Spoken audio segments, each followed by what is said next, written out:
जानते हैं यीशु मसीह का मारा जाना, गाड़ा जाना, जी उठना, आप उसे कभी नहीं समझ सकते और वो व्यर्थ होता अगर होली स्पिरिट ना हो। होली स्पिरिट, पवित्र आत्मा जो है वो हम में सच्चाई को जाहिर करता है, क्योंकि बाइबल कहती है वो सच्चाई का, सत्य का आत्मा है। वो आपको आपकी लाइफ में दिया गया आपकी हेल्प करने के लिए। जब आप कमजोर हैं, आपकी हेल्प करने के लिए। आपसे प्रार्थना नहीं हो रही, आपकी हेल्प करने के लिए। आपने सिर्फ अपना शरीर एक बलिदान के रूप में होली स्पिरिट के हाथों में देना है। देखो फिर क्या होता है आपकी लाइफ में, किस तरह से वो आपको बनाता है, किस तरह से वो आपकी अगुवाई करते हैं, किस तरह ग्रेटनेस के रास्ते में वो आपको लेके जाते हैं। क्योंकि होली स्पिरिट अपवित्र शरीर की कभी अगुवाई नहीं करता ग्रेटनेस के लिए। आपको लगता है आप एक तरफ से सिगरेट पिएंगे और दूसरी तरफ होली स्पिरिट आपको बात करेगा कान में, लगता है आपको ऐसा? आप शराब पिएंगे, आप झूठ बोलेंगे, यहां आप काम करते हैं, आप रिश्वत लेंगे, 100 रुपए ऊपर से कमाएंगे झूठ बोल के, आपको लगता है होली स्पिरिट आपकी अगुवाई करेगा? शैतान चाहता आप थोड़ा सा मीठा खाओ और थोड़ा थोड़ा खाते रहो और बड़ा मीठा आपको कभी ना मिले। आप बड़ी ब्लेसिंग जो परमानेंट है कभी ना पहुंचो। और वही आत्मा आपके बच्चों में जाता है। आप अलग तरह से करप्ट हो, वो अलग तरह से करप्ट निकलते हैं। आप अलग तरह से पाप में, वो अलग तरह से पाप में निकलते हैं। आप अपने बच्चों को 1 घंटा प्रार्थना दो, वो 2 घंटा करने वाले निकलेंगे। आप उनको 1 पैक दोगे कि भाई मैं 1 पैक पीता हूं, आपका बच्चा 10 पिएगा, क्योंकि वो आपके बच्चे हमेशा आपकी लेगेसी को आगे लेके जाते हैं। हालेलुया। आपने देखना है आपने क्या चुनना है। बच्चा में बोलते हैं खूद ही मिट्टी क्यों लग रही है, खून वापस निकल।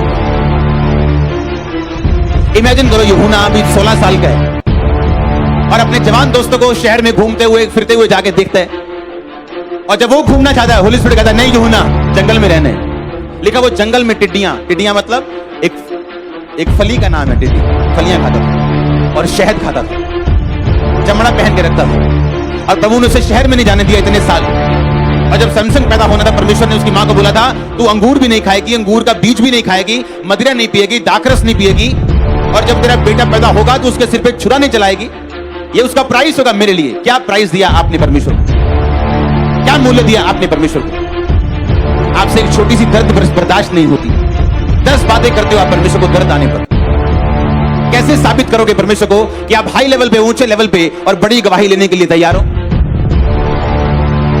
जब होली स्पिरिट आपके अंदर है और आप पवित्रताई में हैं, आपने डेडिकेट कर दिया अपने आप को, तो वो आपकी अगुवाई इस रीति से करेगा जिस रीति से आपका दिमाग कभी भी समझ नहीं सकता। आपको वो अलग करेगा कुछ लोगों से, मिलाएगा कुछ लोगों को, अलग करेगा बहुत सारी चीजों से जिसे आप नहीं समझ सकते। पर मेक श्योर आप पवित्रताई में हो। वो आपको बनाने के लिए होगा, आपको अगले लेवल पे लेके जाने के लिए होगा। आपकी लाइफ को परमेश्वर डे बाय डे बेटर करना चाहता है, ये उसका प्लान है उसके दिमाग में। और परमेश्वर इच्छाएं थोपता नहीं, वो इंतजार करेगा आपके इनफ मैच्योरिटी के लिए कि आप इतने मैच्योर हो जाएंगे जब वो आपके जीवन में काम करने लगे आप समर्पण कर सकें। जब बाज उड़ते हैं, अपने परों से उड़ता है, वो जोर लगाते हैं, उड़ता उड़ता उड़ता, जब वो एक ऐसी हवा में पहुंच जाता ऊपर, अगर फिर वो पंख मारेगा तो वो थक जाएगा और उड़ नहीं पाएगा, और उस जगह जाके फिर वो सरेंडर करते हैं। अगर उसने ऊपर भी जाना है, वो अपने परों को ऐसा करता है और ऊपर चला जाता है, नीचे जाना है तो अपने परों को ऐसे करता है और नीचे आता है, टेढ़ा होना है, इधर जाना है, वो समर्पण कर देते हैं। एक टाइम तक आपको पर मारना जरूरी है, एक टाइम बाद आप पर नहीं मारो।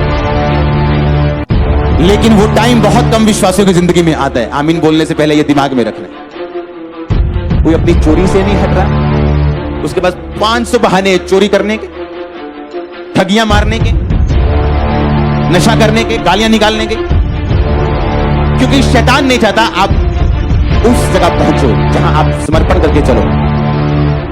जब आप एक समर्पण वाली लाइफ में आते हो, एक फ्लो शुरू होता है जो आप अपनी ताकत से कभी नहीं ले सकते। आपको बात समझनी ध्यान से। जब आप परमेश्वर की ठहराई जगह पे होते हो, आपको कभी जोर नहीं लगता। दाऊद जब परमेश्वर की ठहराई प्लेस पे था, तो पहले वो नंगा पैर फिरता था, पहाड़ियों पे चलता था, दुख सहता था, क्योंकि भेड़ बकरियों का काम चलाना आसान नहीं था। जब परमेश्वर की प्लानिंग में घुसा, वो राजा बना कि नहीं बना? सब कुछ फ्लो पे था। एक पाप ने उसको उसी पहाड़ी पे पहुंचा दिया जहां वो फिर से नंगे पैर चला, धूल सिर पे डालता चला, वही आत्मा उसकी जिंदगी में एंटर करती है। मैंने ऐसे लोग देखे हैं जो मसीह में आने से पहले जुगाड़ू थे। जुगाड़ू किस्म के लोग होते हैं, एक बाइक भी चाहिए तो जुगाड़ लगाना है उसका, ये किससे मांगू, ये किससे लूं। हाँ, प्रभु ने बढ़ाया बढ़ाया बढ़ाया, लेकिन जब फिर वो अपनी परमेश्वर की प्लानिंग से हटे, आज फिर जुगाड़ू हो चुके हैं। ये काम के लिए जोर लगा रहे हैं, ये काम के लिए ये जोर, लेवल बढ़ गया पर जुगाड़ू आत्मा नहीं गई, क्योंकि यही शैतान चाहता है आप उसी आत्मा में फंसे।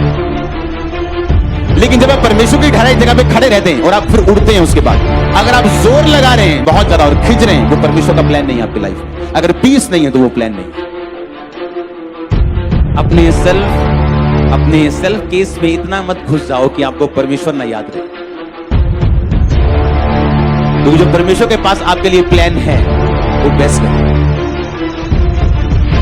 जो आप सोच रहे हो, जो आपका दिमाग सेंस दिखा रही है आपको, वो रॉन्ग हो सकता है।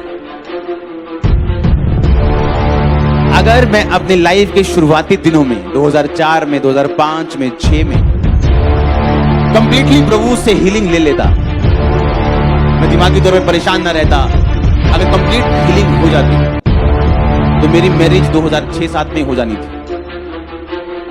पर जो मुझे 14 में प्रभु की ब्लेसिंग के बाद मिला वो बेस्ट है।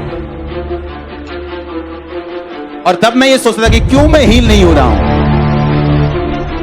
प्रभु क्यों नहीं मेरी सोचता, देखो तो सामने ये प्लान है, ये प्लान है प्रभु का। नो, उसे मालूम है क्या है। जो परमेश्वर आपको देना चाहता है वो ब्लेस है, वो परफेक्ट है आपके लिए, पर आपको करेज रखनी, आपको ट्रबल नहीं देना परमेश्वर को। वो कुछ चलाए या बंद करे, अपने आप को प्रभु के हाथों में सौंप दो। अपना काम करना, अपने एफर्ट करना, अपनी मेहनत करना कम मत करो। यानी आप आलसी और बोलो प्रभु की मर्जी। Hallelujah, God bless you all. आमीन। लंबा आशीष लंबी।